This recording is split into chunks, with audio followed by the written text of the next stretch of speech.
मैं हूँ पुष्पा। तो कैसे हैं आप सब। चलिए आज हम पढ़ते हैं क्लास 6 की ये एनसीईआरटी की बुक आरंभिक नगर में। चलते हैं पहले के नगर के बारे में हम इतिहास में जानते हैं। तो हम यहाँ जानते हैं ये अतीत की कहानी को बताने का एक माध्यम है। प्राचीन सभ्यताओं के अवशेष खंडहरों में भी होते हैं, इसलिए आज ये हमारी धरोहर है। आज से हजारों वर्ष पूर्व की सभ्यताओं के अवशेष हड़प्पा एवं मोहनजोदड़ो इत्यादि स्थलों पर खुदाई से खंडहरों के रूप में ही प्राप्त हुए हैं। चलिए अब हम हड़प्पा सभ्यता की कहानी पढ़ते हैं। सबसे पहले ये जानते हैं कि हड़प्पा की खोज प्रसिद्ध पुरातत्ववेत्ता दयाराम साहनी और मोहनजोदड़ो की खोज रखालदास बनर्जी ने किया था। तो हड़प्पा सभ्यता की खोज किसने किया था? तो प्रसिद्ध पुरातत्ववेत्ता जो खुदाई करते हैं तो दयाराम साहनी और मोहनजोदड़ो की खोज रखालदास बनर्जी ने किया था। हड़प्पा, अब जानते हैं कि हड़प्पा है कहाँ। तो हड़प्पा पंजाब के मांडगोमरी जिले और मोहनजोदड़ो सिंध के लरकाना जिले में स्थित है। दोनों स्थल वर्तमान अभी कहाँ है? पाकिस्तान में है। दोनों नगर विस्तृत भूभाग में फैले हुए थे। कहा जाता है कि हड़प्पा एक ऐसा खंडहर है जहां की ईंटों से आज भी नए घर एवं नालियों का निर्माण किया जा सकता है। हड़प्पा नगर सबसे पुराने शहरों में से एक है। इन शहरों का निर्माण लगभग 4700 यानी 47,000 साल पहले हुआ था। इन शहरों का निर्माण लगभग 4700 साल पहले हुआ था, यानी 4700 साल पहले हुआ था। हम अब आ चुके हैं नेक्स्ट पेज में हड़प्पा की नगरीय विशेषता। अब वहाँ की नगर की विशेषता के बारे में चलिए जानते हैं। तो इतिहासकारों के अनुसार हड़प्पा मोहनजोदड़ो जैसी कई नगर दो भागों में बटे हुए थे। कितने भागों में? दो भागों में। प्रायः पश्चिमी भाग छोटा एवं ऊंचाई पर बना था। पूर्वी हिस्सा बड़ा एवं निचले इलाकों में था। संभवतः पश्चिम भाग में शासक वर्ग रहा करते थे, इसलिए इसे नगर दुर्ग कहा गया। पूर्वी हिस्से में सामान्य लोगों के रहने के कारण इसे निचला नगर कहा गया। दोनों भागों की चार दीवारी पक्की ईंटों से बनाई जाती थी। ये ईंटें कैसी थी? अच्छी एवं लंबाई, चौड़ाई और मोटाई में आज की ईंटों से बड़ी थी। हड़प्पा तथा मोहनजोदड़ो के शहर जो है, हड़प्पा तथा मोहनजोदड़ो के भवन कैसे होते थे? बड़े होते थे। इससे उस काल के लोगों की भवन निर्माण का पता चलता है। बृहत स्नानागार मोहनजोदड़ो का अब तक का सबसे प्रसिद्ध स्थल है। इसको बनाने में पक्की ईंटों और सूखे चूने का प्रयोग होता था। यह संभवतः धर्मानुष्ठान यानी धार्मिक त्योहार में या कोई भी धार्मिक काम होता था तो संबंधी स्नान के लिए बना था, जिसका उपयोग सभी लोग करते थे।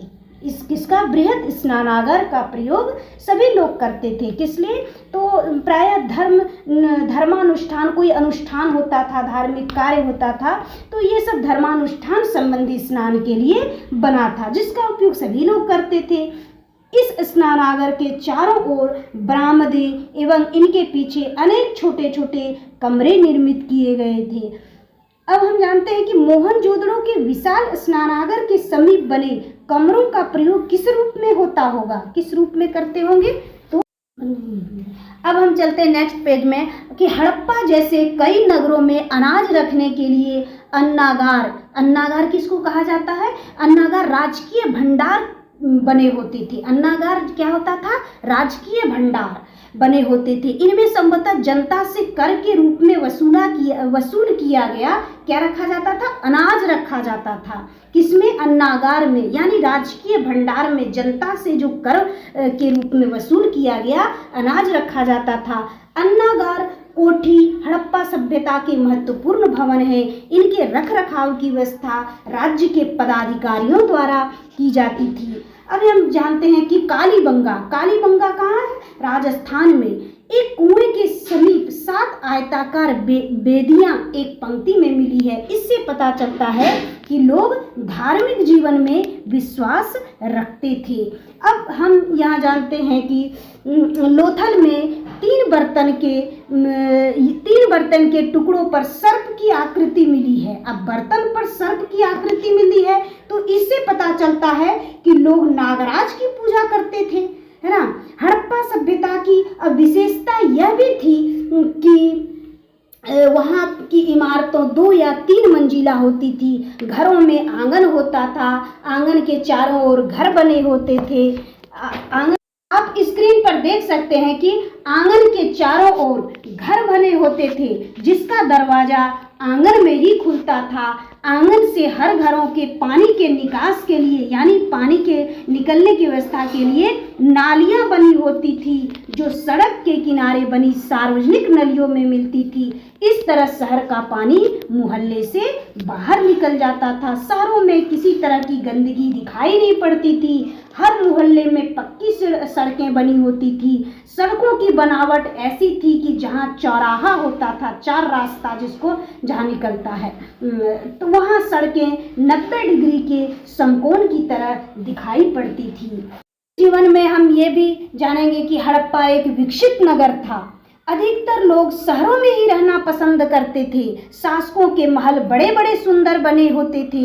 महलों के निर्माण के लिए क्या किया, धातु, कीमती पत्थर और अन्य उपयोगी चीजें दूसरी जगहों से मंगवाए जाते थे। शासक वर्ग के लोग मनकों यानी हार तथा सोने चांदी से बने आभूषणों का प्रयोग शौक के लिए करते थे। नगरों में लिपिक, कलाकार, स्वर्णकार तथा शिल्पकार लोग भी रहते थे। लिपिक वर्ग के लोग लेखा संबंधी कार्यों का निष्पादन करते थे। शिल्पकार लोग सिक्कों की ढलाई तथा कलाकार नक्काशी का काम करते थे। तो व्यापारी वर्ग के लोग नगरों के अलावा दूर दूर तक व्यापार करते थे। इस क्रम में दूसरी जगहों से वस्तुओं का आदान प्रदान भी होता था। आज की वीडियो में इतना ही। नेक्स्ट वीडियो में हम और जानकारी हासिल करेंगे, है ना, आगे पढ़ेंगे और धन्यवाद।